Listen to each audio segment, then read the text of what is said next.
जय हिंद दोस्तों, आप सभी का स्वागत है रोजगार विद प्रमोद यूट्यूब चैनल पर। दोस्तों आज हम लोग प्रैक्टिस सेट नंबर 9 स्टार्ट कर रहे हैं।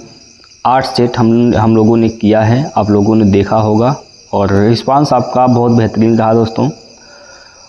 तो मैं आप लोगों का जो प्यार मिल रहा है, मैं आशा करता हूं कि आप लोग ऐसे ही प्यार बनाए रखेंगे। और दोस्तों आइए सभी लोग जितने भी विद्यार्थी हमारे साथ जुड़े हुए हैं आरआरबी रेलवे के लिए, चाहे एएलपी हो, टेक्नीशियन हो, एनटीपीसी हो, ग्रुप डी हो, इन सभी के लिए जो हमसे जुड़े हुए हैं दोस्तों, आप सभी का मैं तहे दिल से शुक्रिया अदा करता हूं और आप सभी का स्वागत करता हूं। तो एक बार सभी साथी वीडियो को लाइक कर देंगे जल्दी से। अगर आपको सवाल के कंसेप्ट बेहतरीन लगते हैं तो एक बार वीडियो को लाइक करेंगे और अन्य जो आपके दोस्त हैं जो लोग तैयारी के लिए भी भटक रहे हैं उन लोगों तक शेयर करिए। और जो लोग पहली बार अभी आकर देख रहे हैं ना, उन लोग सभी लोग वीडियो यहाँ पर चैनल को सब्सक्राइब करके रखिए दोस्तों, क्योंकि डेली बेसिस पे आपको बेहतरीन से बेहतरीन प्रैक्टिस सेट यहाँ पर करने को मिलेंगे, जिसका सलूशन होगा शॉर्टकट, बिल्कुल आसान छोटा होगा। ठीक है, डेली आपको सुबह 7 बजे यहाँ पर आने हैं दोस्तों। आज का जो हमने यहाँ पर सेट लिया है वह 13/8/2018 का सेकेंड शिफ्ट का यहाँ पर हमने सेट लिया है दोस्तों। ठीक है, तो चलिए हम स्टार्ट करते हैं। एक बार वीडियो को लाइक कर देंगे सभी दोस्त और शेयर कर देंगे। चलिए हम ज़्यादा बातें नहीं करेंगे, कहानी को स्टार्ट करते हैं पहले क्वेश्चन के साथ। पढ़िए प्रश्न को ध्यान से, आंसर बताइए क्या होगा। चला जी, आप सभी लोग आंसर बताइए क्या होगा इसका बिल्कुल सही आंसर। कह रहा है अर्जुन और अनुराग एक कार्य को क्रमशः 6 और 7 दिन में पूरा कर सकते हैं। यदि वे दोनों मिलकर कार्य करते हैं तो वे कुल 780 रुपये अर्जित करते हैं। इस धनराशि में अर्जुन का भाग कितना रुपया है। चलिए मित्रों आइए यहाँ पर समझिए। अगर हम बात करते हैं यहाँ पर धन बांटने की, तो धन जो बांटा जाता है मित्रों वह उनकी कार्य क्षमता के अनुसार बांटा जाता है। अब इसमें 2 बंदे हैं, एक तो अर्जुन है, एक यहाँ पर दोस्त एक अर्जुन है और एक कौन है यहाँ पर अनुराग है। तो यहाँ पर AR लिखते हैं अर्जुन के लिए और अनुराग के लिए AN लिख देते हैं। ठीक है, कोई दिक्कत की बात नहीं है। चलिए अर्जुन 6 दिन में, अनुराग जो है वह 7 दिन में काम कर सकता है। टोटल काम कितना हो जाएगा, दोनों का लॉस 42 टोटल काम हो जाएगा। 6 7 42, 7 6 42। देखिए ये जो 780 रुपया बांटा जाता है, कुल 780 रुपये जो बांटा गया है वह उनकी क्षमता के अनुसार, हमेशा पैसा क्षमता के अनुसार मिलता है। जो जितना काम करेगा उतना पैसा पाएगा। तो 780 किसके बराबर हो जाएगा दोस्तों, ये 780 जो है वह 7 + 6 के बराबर होगा। ठीक है, यानी हम कह सकते हैं 7 6 13। 13 अनुपात का मान कितना हो जाएगा, तो 780 रुपया हो जाएगा। ठीक, तो 1 अनुपात का मान क्या हो जाएगा, 60 रुपया। 1 अनुपात का मान भाई 13 से काटेंगे, 13 6 78, 60 रुपया हो जाएगा। क्लियर। तो अर्जुन का हिस्सा पूछा है, अर्जुन का भाग पूछा है, तो अर्जुन का कितना अनुपात है, ये अर्जुन है, अर्जुन का अनुपात क्या है 7 है। तो 7 का मान निकालना है तो 7 × 60 कर देंगे। 7 6 42, 420 रुपया अर्जुन का हिस्सा होगा। ठीक है, आप बताइए अनुराग का हिस्सा क्या है, अनुराग का हिस्सा बताइए क्या है। समझ में आया दोस्तों, बताइए। आप लोग लाइक नहीं करते हैं मित्रों, लाइक ज़रूर करिए, क्योंकि आपका एक लाइक हमारे लिए ऊर्जा होता है मित्रों। ठीक है, तो ऊर्जा बनाने का काम आपके हाथ में है, बाकी काम मेरे ऊपर छोड़ दीजिए आप। ठीक है, चलिए दूसरा प्रश्न जो कि आपकी स्क्रीन पर दिख रहा है, इसका आंसर क्या होगा।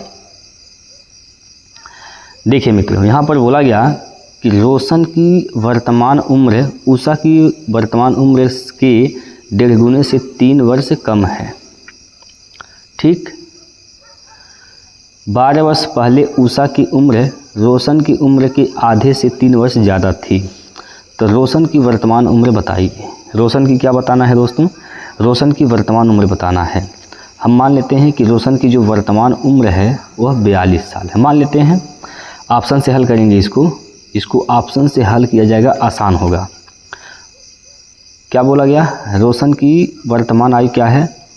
हमने मान लिया दोस्तों 42 साल है।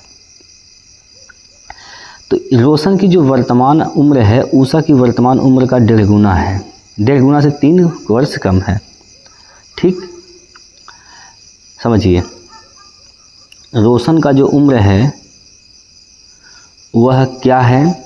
उषा के वर्तमान उम्र के 1.5 गुना। 1.5 गुना मतलब 3/2 से कितना कम है? 3 वर्ष कम है। तो यहाँ से उषा का निकाल लेंगे हम लोग। भाई हमने 42 माना है यहाँ पर रोशन का, यहाँ पर लिख देंगे 42। ये हो गया 42, 3 उधर जाएगा तो 42 3 क्या हो जाएगा? 45 प्लस का 45 हो जाएगा, 3 उधर जाएगा तो ठीक है। इधर क्या बचेगा? u का 3/2 बचेगा। ये तो हो जाएगा दोस्तों 45। ठीक, ये 45 हो जाएगा, 42 3 45 हो जाएगा। यहाँ पर 3 से काटेंगे तो 15 बार में कैंसिल। u का मान क्या हो जाएगा? 15 दूना 30, यानी उषा का उम्र क्या हो जाएगा? 30 हो जाएगा। क्लियर है? उषा का उम्र कितना हो जाएगा? 30। 12 वर्ष पहले, भाई 12 वर्ष पहले अगर जाएंगे तो रोशन और उषा का उम्र क्या होगा? 12 साल कम हो जाएगा, यानी ये हो जाएगा 30, क्योंकि 42 साल हमने माना है रोशन का उम्र। उषा का क्या निकाला है यहाँ पर? 30 साल। तो 12 साल पहले जाएंगे तो 18 हो जाएगा, यहाँ पर 18 हो जाएगा। अब कहा है कि 12 साल पहले रोशन की जो उम्र है, और सॉरी उषा की उम्र रोशन की उम्र के आधे से 3 वर्ष ज़्यादा है। अब रोशन की उम्र का आधा क्या होता है? 15। भाई 30 का आधा 15 होगा, इससे 3 ज़्यादा है तो 15 3 18, 3 ज़्यादा है कि नहीं है? जी 3 ज़्यादा है। यानी जितने कंडीशन दिए थे वो सभी फॉलो कर गए। इसका मतलब ऑप्शन नंबर 1 ही इसका सही आंसर हो जाएगा, 42 वर्ष। बात समझ पाए दोस्तों? क्या इसमें कोई दिक्कत आपको है समझने में? बताइए, इस सवाल में आपको कुछ समझने में दिक्कत है तो दोस्तों बताइए। और आगे चलते हैं। अगला जो क्वेश्चन है साथियों, ये प्रश्न नंबर 3 है। प्रश्न नंबर 3, ठीक। चलिए, पहली 100 प्राकृतिक संख्याओं का औसत क्या है? पहली 100 प्राकृतिक संख्या, अगर हम एक बात कहें दोस्त, पहली 4 प्राकृतिक संख्याओं का औसत क्या होगा? पहली 4 प्राकृतिक संख्या क्या हो जाएगा? 1 2 3 4। औसत पूछा है। औसत क्या होता है? बीच की संख्या होती है, बीच की। तो यहाँ से इधर निकाल दीजिए, एक इधर निकाल दीजिए। ये 2 संख्या बच गया, इसको जोड़ दीजिए दोस्तों। तो क्या हो जाएगा? 3 2 5, 5 का आधा 2.5 हो जाएगा। 5 का आधा क्या हो जाएगा? 2.5, 2.5, 2.5, यानी इसका जो औसत होगा, पहली 4 प्राकृतिक संख्या का औसत क्या होगा? 2.5 हो जाएगा। क्लियर है? उसी प्रकार यहाँ समझिए दोस्तों, उसी प्रकार यहाँ पर समझेंगे। इस सवाल को लेकर देखिएगा। पहली 100 प्राकृतिक संख्याएं हैं। अब 100 हैं तो उसमें से 2 कम कर दीजिए, क्या हो जाएगा? 2 कम करेंगे तो 98 हो जाएगा। यानी 1 से जब स्टार्ट करेंगे हम तो 50 तक आएंगे यहाँ पर, अब फिर स्टार्ट करेंगे 50 के बाद 51, 51 से चल जाएंगे 100 तक। ठीक है? तो ये जो 2 संख्याएं हैं 50 और 51, इन्हीं का औसत निकाल देना है। इनके बीच की संख्या क्या हो जाएगी भाई? 101/2, 101/2 यानी 2 5 10, यानी 50.5, 50.5 इसका राइट आंसर हो जाएगा ऑप्शन नंबर बी। क्या समझ पाएँ आप लोग बात को? क्या इस सवाल को आप लोग समझ पाएँ? भाई देखिए, जब आप 1 से स्टार्ट करेंगे, 1 2 3 4 5 ऐसे 50 तक जाएंगे, उसके बाद 51 52 53, 50 संख्या इधर हो गया, 50 संख्या इधर। तो औसत जो होता है बीच की संख्या होती है, इसके बीच में क्या आएगा? तो 50 ये और 51 ये, दोनों का औसत जो होगा वही बीच में आएगा। तो क्या होगा 50.5 होगा। जैसे मान लीजिए हमने कर दिया प्रथम बताइए जरा इसका आंसर क्या होगा। प्रथम 10 प्राकृतिक संख्याओं का औसत बताइए क्या होगा। आंसर दीजिए। प्रथम 10 प्राकृतिक संख्याओं का औसत क्या होगा, आंसर दीजिए दोस्तों। चलिए आगे चलते हैं अगला क्वेश्चन की ओर। अगला प्रश्न यहाँ पर है, पाइप ए और सी किसी खाली टैंक को क्रमशः 32 और 48 घंटे में भर सकते हैं, जबकि पाइप बी भरे हुए टैंक को 24 घंटे में खाली कर सकती है। यदि तीनों पाइप को इकट्ठा खोल दिया जाए तो टैंक को 2/3 भरने में कितने घंटे लगेंगे। देखिए एक पाइप यहाँ पर है ए और एक पाइप सी है, ये दोनों भरने वाले हैं, और एक पाइप बी है जो कि यह खाली करने वाला है। ठीक है, ये भर सकता है 32 घंटे में, सी भर सकता है 48 घंटे में, और बी निकाल सकता है इसको 24 घंटे में। ठीक, तीनों का एलसीएम क्या हो जाएगा दोस्तों, तीनों का एलसीएम क्या होगा बताएंगे जरा आप सभी लोग। तीनों का लघुत्तम यहाँ पर क्या होगा।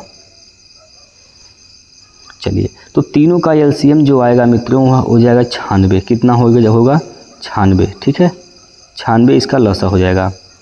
अब यहाँ से 32 3 96, 48 2 96, 24 चौको 96।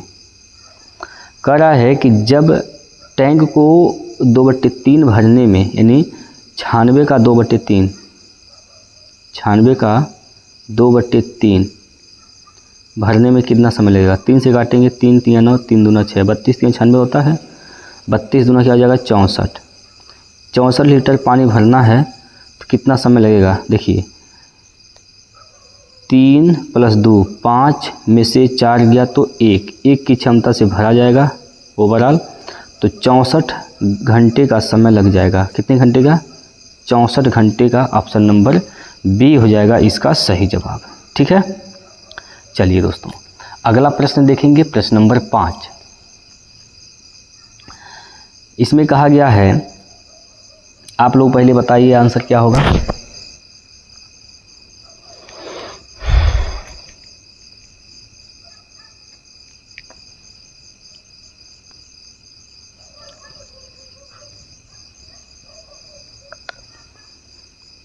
देखिए ए बी और सी मिलकर किसी कार्य को 10 दिनों में समाप्त कर सकते हैं। अगर ए बी और सी अगर ये तीनों मिलकर काम करते हैं तो एक काम को यह 10 दिन में समाप्त कर सकते हैं। फिर कहा गया कि ए और बी मिलकर 12 दिनों में, अगर ए और बी मिलकर काम करेंगे तब ये लोग 12 दिन में काम को, वही काम जो है 12 दिन में समाप्त कर सकते हैं।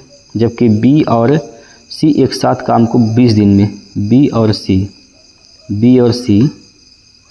ये 20 दिन में काम को समाप्त कर सकते हैं दोस्तों।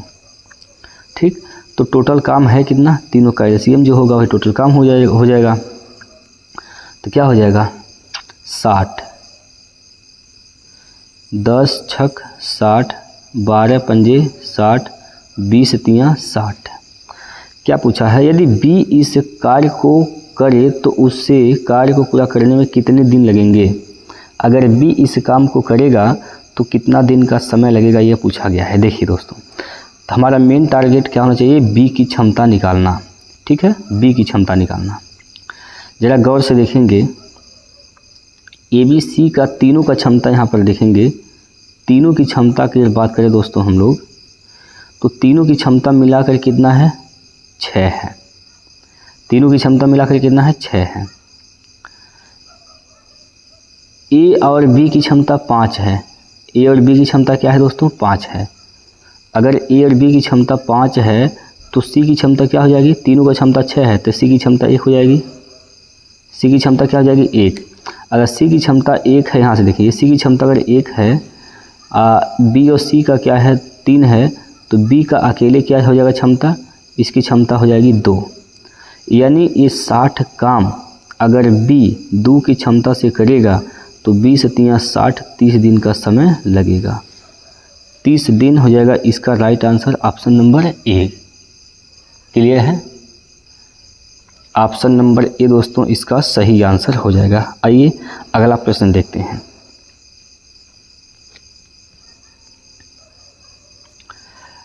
तपन, रवि और त्रिशा ने एक केक आपस में बांटा। तपन के पास इसका 1/4 भाग था, त्रिशा के पास 2/3 भाग था और शेष रवि के पास केक का कितना भाग था। देखिए दोस्तों, पहले ये चेक करेंगे केक का टोटल भाग है कितना। इस कंडीशन में करते क्या हैं, ये जो 1/4 और 2/3 में जो नीचे हर में जो मान दिया गया 3 और 4, इसका लॉस निकाल देंगे तो वही केक का भाग टोटल हो जाएगा। तो टोटल भाग क्या हो जाएगा, यहाँ से 4 3 12, इसका लॉस होगा 12 हो जाएगा। अब हुआ क्या, 1/4, 12 का 1/4 मतलब कितना आ जाएगा, 4 3 12, 3 हिस्सा इधर हो गया और 12 का 2/3, 3 चौको 12, 4 दूनी 8 हिस्सा इधर हो गया। यहाँ पर तपन और त्रिशा के पास केक तो मिल गए, तपन को 3 मिला, त्रिशा को 8 मिला।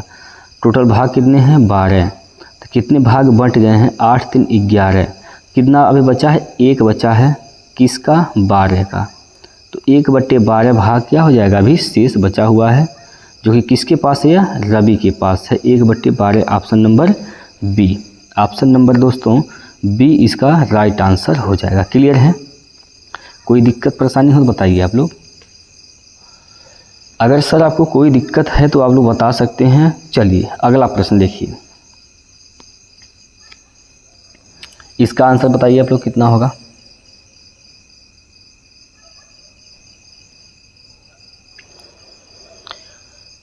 देखिए, यदि युवा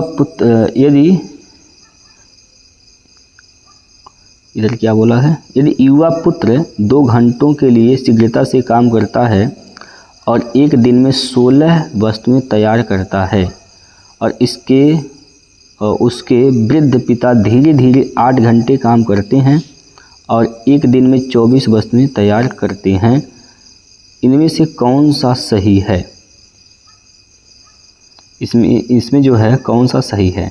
पुत्र की ऊर्जा अधिक है, दोनों की ऊर्जा समान है, पुत्र की शक्ति अधिक है, दोनों की शक्ति समान है। देखिए दोस्तों, युवा जो पुत्र है 2 घंटे के लिए शीघ्रता से काम करता है और एक दिन में 16 वस्तुएं बना देता है। 2 घंटा में, 1 घंटा में कितना बनाएगा, 1 घंटे में कितने बनाएंगे दोस्त, यह 8 थी। उसी प्रकार उसका पिता है जो 8 घंटा काम करता है, 24 वस्तुएं बनाता है। तो 1 घंटा में कितना बना देगा, यहाँ पर 1 घंटा में 3 थी बनाएगा। तो पूछा इनमें से कौन सा सही है। तो देखिए, पुत्र जो है 1 घंटा में 8 थी बनाता है, पिता 1 घंटा में 3 थी बनाता है। तो किसके पास शक्ति ज़्यादा है, पुत्र के पास, क्योंकि पुत्र कम समय में ज़्यादा उत्पाद करता है। तो पुत्र की शक्ति अधिक है दोस्तों, पुत्र की क्या है, शक्ति ज़्यादा है, इसके पास क्षमता जो है वह ज़्यादा है। ठीक है, कोई दिक्कत। चलिए अगला प्रश्न करिए भाई, बताइए क्या होगा इसका उत्तर। कहा गया कि राही ने किसी बैंक में 600 रुपये की धनराशि को जमा कराया, जिस पर 8% प्रतिवर्ष के साधारण ब्याज प्राप्त होता है। यदि राही ने 5 वर्ष तक बैंक में धनराशि को रखा तो उसे ब्याज के रूप में कितनी राशि प्राप्त होती है। ब्याज के रूप में कितनी राशि प्राप्त होती है दोस्तों, आपको बतानी है। देखिए, ये जो 600 रुपये हैं, ये मूलधन है, जो कि कितने % के बराबर है, 100% के बराबर है। 100% का मान क्या हो जाएगा यहाँ पर, 600।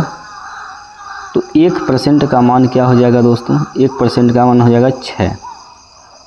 तो ब्याज क्या होता है,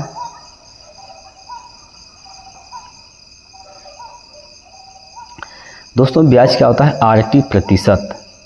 RT मतलब 8 गुना 5, 8 बच्चे 40।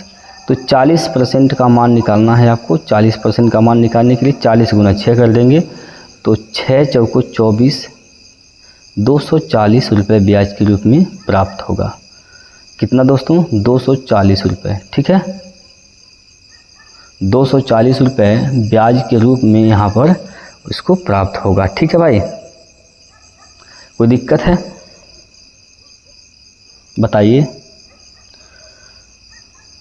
सब ठीक है दोस्तों, समझ में आ रहा है? वीडियो को लाइक कर दीजिए आप लोग, करो भैया वीडियो को लाइक तनी जल्दी जल्दी। देखिए, हम तो आपसे कुछ मांग नहीं रहे हैं, बस आपसे यही कहते हैं कि वीडियो को लाइक कर दीजिए, शेयर करने के लिए कहते हैं, जो कि आप लोग कुछ नहीं करते हैं। खैर कोई बात नहीं दोस्तों, आप लोग बस पढ़ते रहिए, बाकी जो होगा देखा जाएगा। ठीक है, चलिए अगला प्रश्न है, इनमें से किस संख्या का वर्गमूल एक अपरिमेय संख्या है? अपरिमेय संख्या है दोस्तों।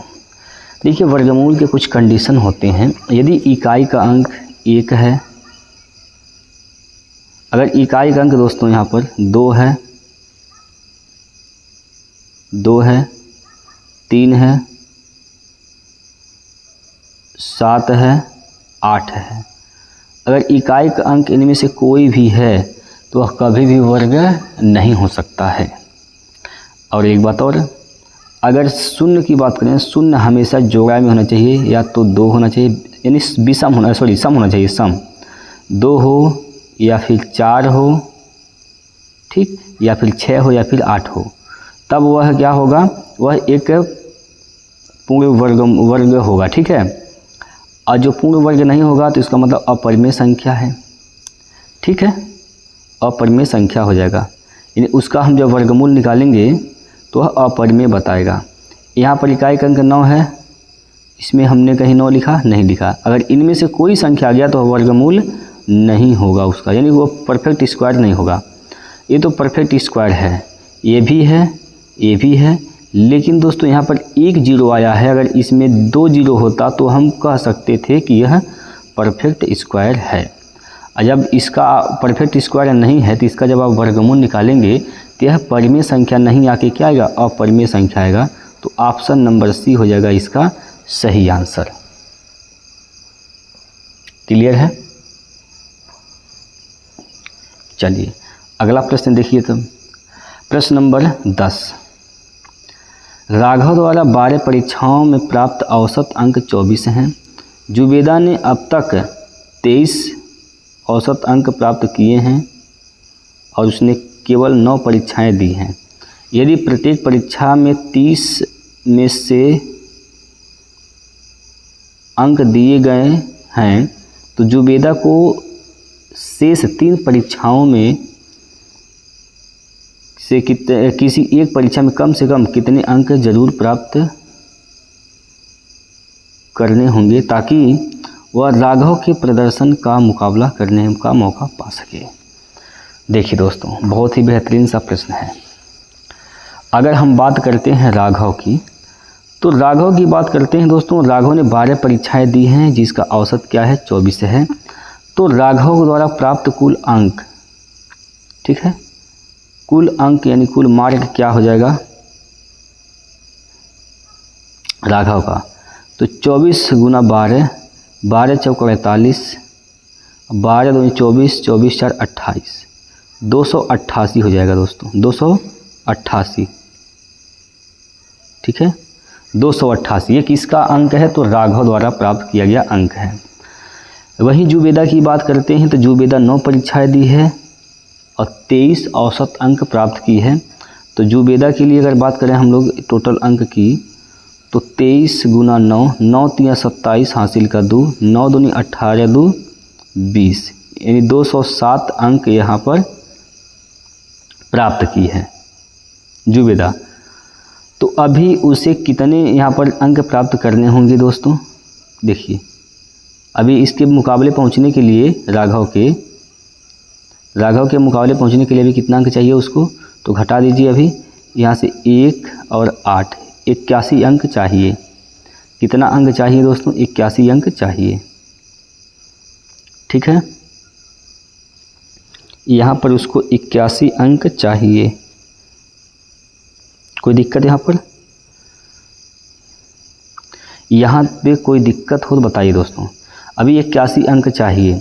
आगे कहा गया है कि जुबेदा को 3 परीक्षाओं में से किसी एक परीक्षा में कम से कम अंक जरूर प्राप्त करने होंगे।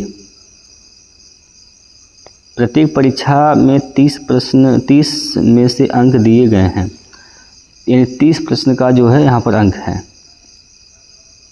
ठीक, अगर दोस्त अभी इसको 3 परीक्षा देना है, अगर 2 परीक्षा में पूरा अंक ला दी, मतलब 30 में 30 ला दी 2 परीक्षा में, तो 60 अंक यहाँ पर ला दी 2 परीक्षा में।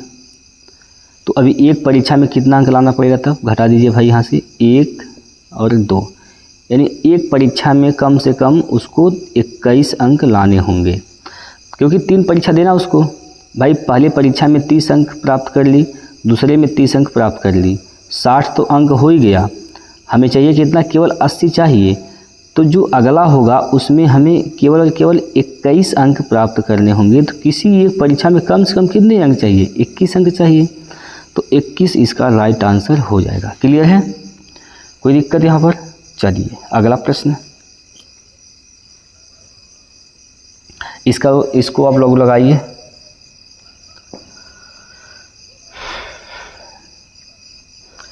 लगाइए और आंसर बताइए क्या होगा।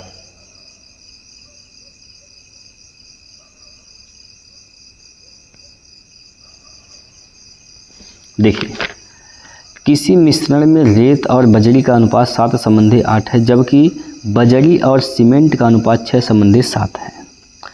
मिश्रण में रेत और सीमेंट का अनुपात बताइए। इसमें रेत है, बजरी है,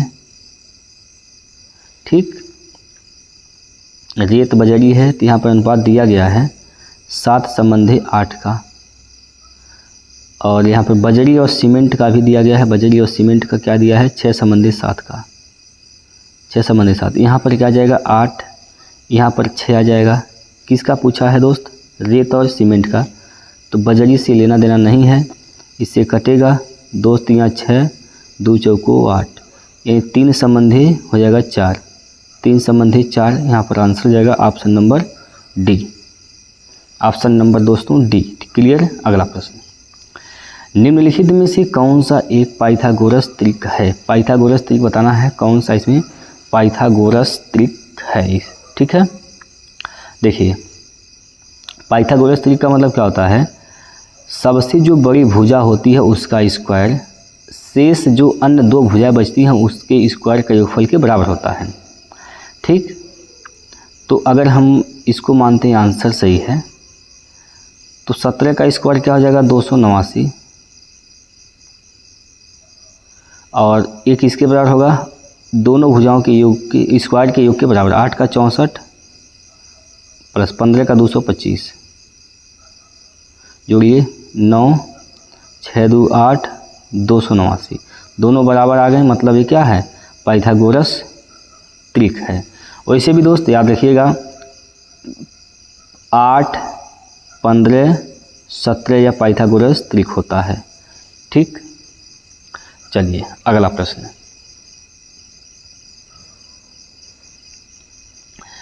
किसी ऊंचे टावर से 30 मीटर दूर एक इमारत के आधार का अवनमन कोण 30 डिग्री है, तो टावर की ऊंचाई बताइए।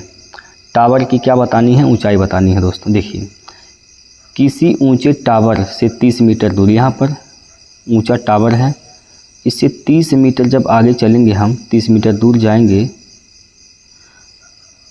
तो एक इमारत है जिसके आधार का अवनमन कोण क्या है दोस्तों? 30 है। यहाँ से 30 है, 30 डिग्री है।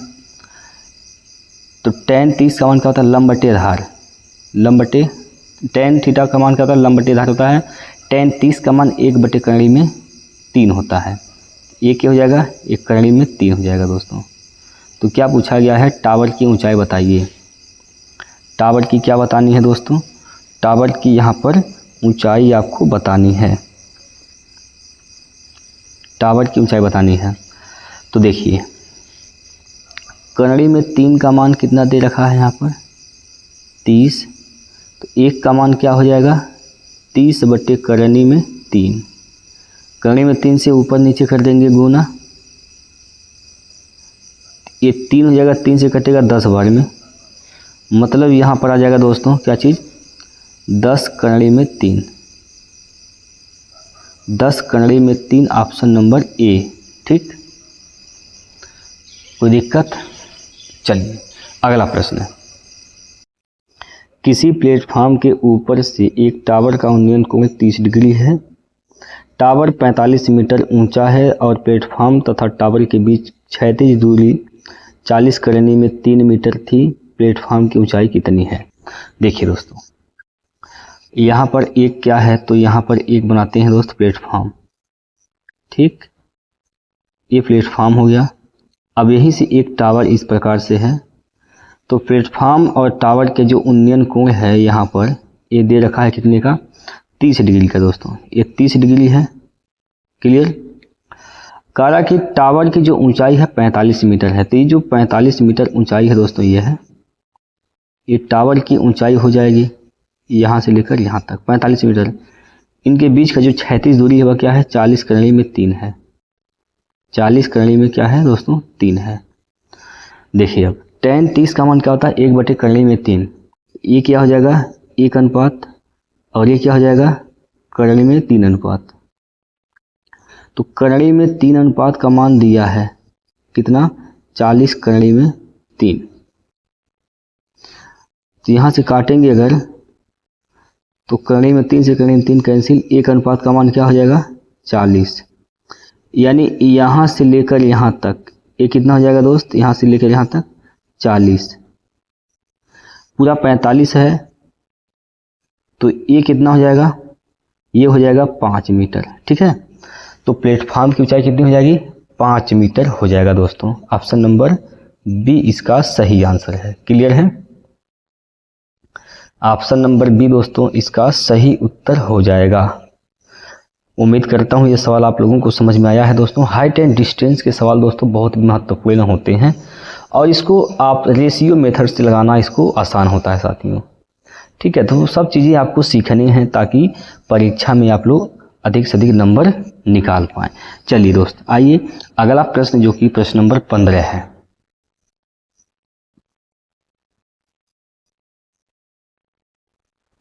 अगला प्रश्न आपके सामने है प्रश्न नंबर 15। क्या दिया गया है यहाँ पर? बोला गया है कि दिया गया ग्राफ मानव शरीर में खनिजों की मात्रा को दर्शाता है। अब यहाँ जो दिया गया है इसमें खनिज, मानव के शरीर में जो खनिज होते हैं उसकी मात्रा को यहाँ पर दिया गया है इस ग्राफ में। तो नीचे कहा गया कि दिए गए आंकड़ों के आधार पर मानव शरीर में दूसरा सबसे अधिक प्रतिशत, सबसे अधिक क्या है कैल्शियम, इससे के बाद क्या है आयरन। तो दूसरा सबसे अधिक इसमें खनिज क्या है आयरन है, जो कि कितना परसेंट है 25% है, 25%।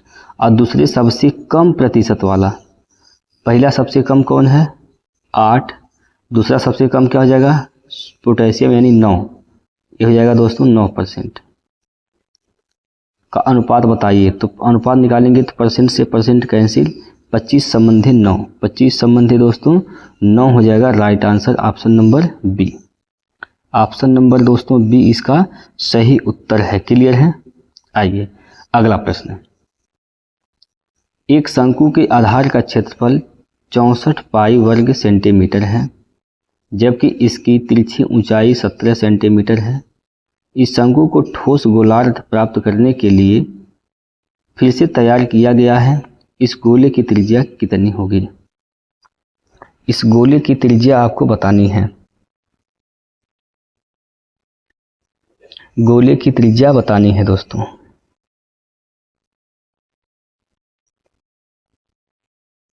चलिए देखिए यहाँ पर शंकु कुछ इस प्रकार से होगा। यहाँ पर देखिए ये शंकु है, ये क्या है, यह एक शंकु है। ठीक है दोस्त, अब इसको पिघलाकर एक गोला बनाया गया, तो जब शंकु से गोला बनेगा, ये गोला है, तो शंकु का आयतन और गोले का आयतन दोनों क्या हो जाएंगे, बराबर। तो शंकु का आयतन होता क्या है, 1/3 पाई आर स्क्वायर एच, ये किसके बराबर हो जाएगा, गोले के आयतन के, यानी 4/3 पाई आर क्यूब,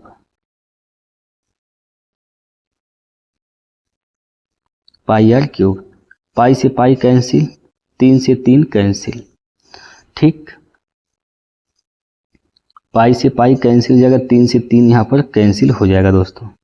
या फिर आप काटिए ना, इसको काटिए मत, ऐसे करिए, देखिए ये तो इसको ख़त्म कर दीजिए, 3 3 से ख़त्म हो जाएगा। आधार का क्षेत्रफल, जो यह आधार है दोस्त, आधार का जो क्षेत्रफल है, यानी यह क्या है, वृत्त है, वृत्त का क्षेत्रफल क्या होता है, पाई आर स्क्वायर। तो पाई आर स्क्वायर का मान क्या दिया है, 64 पाई दिया है, यानी पाई आर स्क्वायर की जगह क्या लिख सकते हैं हम लोग, 64 पाई लिख सकते हैं, ठीक।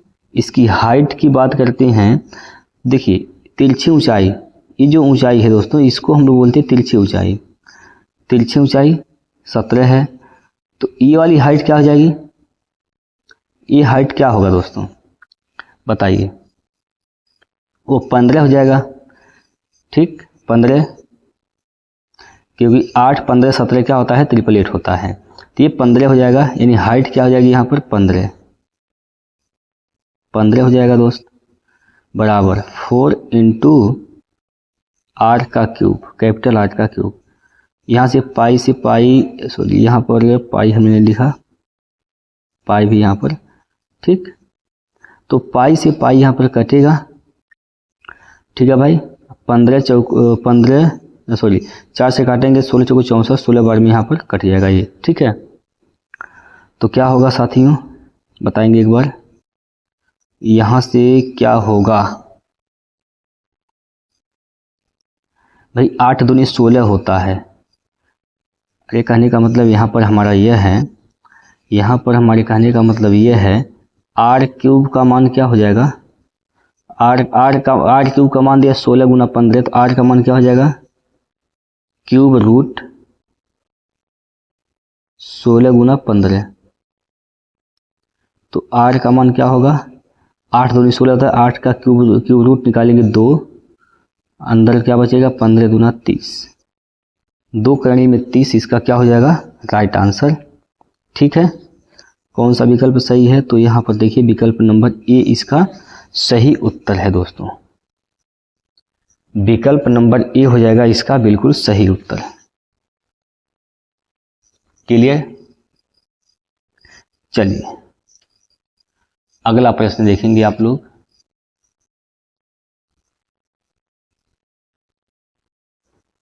देखिए दोस्तों, अगला प्रश्न यहाँ पर दिया गया है, दिए गए ग्राफ जो है यहाँ पर, यक्ष शहर में 2017 में 6 महीनों में बाइक पंजीकरण और कुल वाहनों को दर्शाता है, जो कि 1000 में, ठीक है, कुल वाहनों को दर्शाता है 1000 में। कह रहा है, नोट में दिया गया है यहाँ पर, चार्ट में पहली संख्या बाइक भूरा वाला, दूसरी संख्या कुल वाहन यानी काला वाला, क्या बोला है, पहली संख्या बाइक जो भूरा है वह बाइक को, दूसरी संख्या जो कुल वाहन को दर्शाता है जो कि काला वाला है। तो दिए गए डेटा के आधार पर मार्च 2017 में बाइक के अतिरिक्त पंजीकृत वाहनों की संख्या क्या है, बताइए। मार्च 2017 में, मार्च यहाँ पर क्या हो जाएगा, यहाँ पर ये मार्च है, ठीक है। तो कुल वाहन कितने हो जाएंगे, तो कुल वाहन दोस्तों यहाँ पर 25,000 हैं, कुल वाहन टोटल यहाँ पर वाहन क्या हो जाएंगे, कुल वाहन क्या हो जाएगा दोस्त, कुल वाहन तो यहाँ पर दोस्त 25,000 हो जाएगा, 25,000। तो बाइक कितने हैं यहाँ पर, बाइक कितने खरीदे गए हैं, तो बाइक ये है 15,000, बाइक की बात करते हैं तो बाइक कितना खरीदा गया है, 15,000। ठीक है। अब कुल वाहन यहाँ पर 25,000 हैं। बाइक का पंजीकरण किया गया है 15,000 का। तो अन्य जो गाड़ियाँ हैं उन वो कितने हैं जो पंजीकृत किए गए हैं, घटा दीजिए यहाँ पर 10,000। ठीक है, कितने 10,000 अन्य गाड़ियों का पंजीकृत किया गया है, जो कि ऑप्शन नंबर बी इसका सही आंसर हो जाएगा। क्लियर है दोस्तों। चलिए अगला प्रश्न देखिए। एक प्राकृतिक संख्या को जब 4, 5, 6, 7 से विभाजित किया जाता है तो प्रत्येक दशा में 3 शेष बचता है। ऐसी सबसे छोटी संख्या क्या होगी? सबसे छोटी संख्या की बात किया है तो सबसे छोटी संख्या आपको बतानी है। आप क्या करिए, या तो ऑप्शन से लगाइए या फिर इन सभी का निकाल दीजिए लसा। 3 शेष बचता है, 3 इनको इनमें क्या करेंगे, जोड़ देंगे। तो 4, 5, 6, 7 का लसा क्या होगा, देखिए 7, यहाँ पे 4 पंजे 20 हो जाएगा, यहाँ पर 20 साते 140, 140 और 3 14, 3 42, 420 अब प्लस 3 शेष बचता है, 3 इसको जोड़ देंगे 423। 423 इसका राइट आंसर हो जाएगा। क्लियर है। चलिए अगला प्रश्न। कमर ने 1 सेकंड में हैंड स्टीरियो को पुनः बिक्री करके 16% लाभ अर्जित किया। यदि उसे स्टीरियो को 1500 रुपये में खरीदा था तो उसे कितने में बेचा? भैया यहाँ पर 1500 रुपये में खरीदा था, 16% लाभ अर्जित करता है यानी 116% पर वह बेचता है, यानी 116 में बेच दिया। क्लियर है। 2 जीरो से यहाँ पर 2 जीरो कैंसिल, 15 छक्का 90 हासिल का 9, 15 एकम 15, 15 9 24 के 4 हासिल का 2, 15 एकम 15 और 2 17, 1740 रुपये में बेचा है। समझ में आया दोस्तों। चलिए अगला प्रश्न। अगला प्रश्न है, राम के पिता की उम्र के दोगुनी है। 8 वर्ष पहले राम के पिता की उम्र का 2.5 गुनी थी, तो राम की वर्तमान उम्र बताइए। देखिए दोस्त, यहाँ पर राम है और यहाँ पर राम के पिता यानी फादर हैं। राम के पिता की उम्र राम की दोगुनी, अगर राम 1 था तो पिता का उम्र क्या था, दोगुनी मतलब 2 था। 8 साल पहले की बात है यहाँ पर, तो 8 साल माइनस करेंगे। राम की उम्र की 2.5 गुनी थी उसके पिता की आयु। राम की वर्तमान आयु क्या है यह बताना है आपको। तो राम के जो पिता हैं, राम की उम्र का क्या है, 2.5 गुना था। कब? 8 साल पहले। 2.5 गुना मतलब 5/2 होता है। तो अगर राम था 2 अनुपात तो पिता क्या था भैया, 5 अनुपात। यहाँ लगा देंगे लड़ाई कंसेप्ट। क्या लगाएंगे दोस्त, लड़ाई कंसेप्ट। 8 का गुना 5 का गुना 1 में 5 एकम 5, 2 का गुना 2 में 2 दूनो 4, 5 में से 4 गया तो क्या बचेगा 1 बराबर। इन दोनों का अंतर निकाल दीजिए, 3 8 24, 8 का गुना कर देंगे 3 8 24, 1 अनुपात का मान 4 है। तो क्या पूछा है, राम की वर्तमान आयु क्या है, तो राम की वर्तमान आयु का अनुपात क्या है 1, तो 1 अनुपात का मान क्या निकला 24, तो 24 क्या हो जाएगा, इसका राइट आंसर हो जाएगा 24 दोस्तों, इसका बिल्कुल सही उत्तर हो जाएगा। क्लियर है। कोई दिक्कत समस्या है दोस्तों तो आप लोग बताइए हमें। चलिए अगला प्रश्न है, 36 54 108 का महत्तम समापवर्तक कितना है? महत्तम दोस्तों कहते हैं कि इसे है सबसे बड़ी संख्या जो 36 54 108 को पूरा विभाजित कर दे।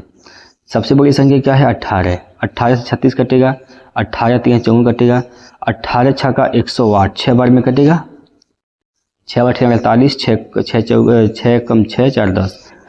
तो यहाँ पर देख पा रहे हैं कि 18 वह सबसे बड़ी संख्या है जो 36 54 108 को पूरा विभाजित कर देता है दोस्तों, इसलिए 18 क्या हो जाएगा इसका सही उत्तर। लस और मौस के जो प्रश्न बनते हैं दोस्तों उसको प्रयास करिए ऑप्शन से हल करने के लिए। क्लियर है। चलिए अगला प्रश्न, यहाँ पर देखिए 3 + 2 5 थी 1 है, इसका स्क्वायर पूछा गया है। तो बहुत सिंपल बात है दोस्तों, स्क्वायर निकालना 1 2 3 4 5। अगर आपको इसका स्क्वायर निकालना है तो कुछ करना नहीं है, आप गिनती लिखते चले जाइए, एक से जितनी है उतनी गिनती लिखिए। 5 1 है, 5 तक गिनती लिखेंगे, 1 2 3 4 5। अब यहीं से उल्टी गिनती, 5 के बाद 4 3 2 1। अब मिलाइए किस ऑप्शन में मिल रहा है, 1 2 3 4 5 4 3 2 1। ऑप्शन नंबर सी में मिल रहा है। ऑप्शन नंबर सी क्या हो जाएगा, इसका सही उत्तर हो जाएगा। क्लियर है, कोई दिक्कत? जैसे मान लीजिए अगर आपसे पूछा गया 1 2 3 4 5 6, इसका बताइए जरा, इसका स्क्वायर क्या होगा, इसका स्क्वायर क्या होगा, आप लोग कमेंट करके बताइए इसका स्क्वायर क्या होगा। चलिए अगला प्रश्न जो कि आज के लिए लास्ट प्रश्न है, 8% साधारण ब्याज की दर पर कोई धनराशि 2.5 वर्षों में 300 रुपये हो जाती है, निवेशित धनराशि क्या है। देखिए भैया, साधारण ब्याज बराबर क्या होता है, PRT/100, PRT/100, ठीक है, PRT/100 होता है। ये तो फार्मूला आप लोग जानते हैं, लेकिन इसको लगाने का जो और तरीका है वह है परसेंटेज मेथड। समझिए कैसे लगाते हैं। जो निवेशित धनराशि है दोस्त, वो कितने % के बराबर होती है, वह 100% के बराबर होती है, वो 100% है। तो मेरे कहने का मतलब उस हमें 100% का मान निकालना है। तो आप जानते हैं अगर R × T करेंगे तो क्या निकलता है, SI निकलता है, SI%। तो यहाँ पर क्या हो जाएगा, 2 दूनी 4 1 5/2 हो जाएगा। यहाँ पर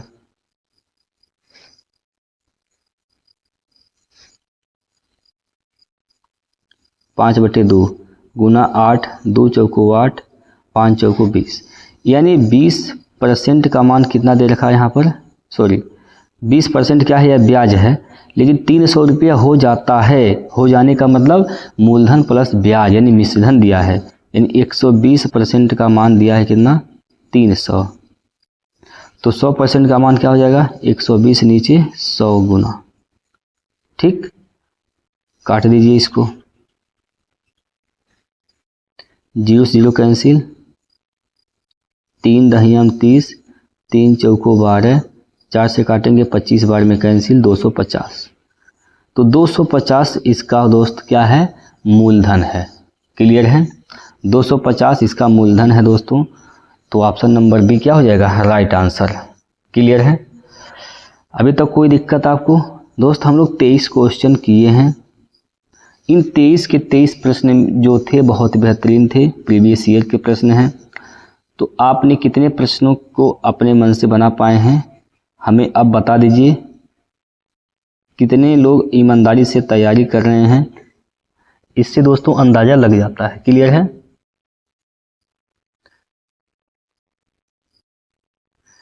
चलिए तो उम्मीद करता हूं कि आपको चीज़ें समझ में आई होंगी। फिर दोस्तों कल मिलते हैं, तो आज के लिए इतना ही। तब तक के लिए जय हिंद, जय भारत।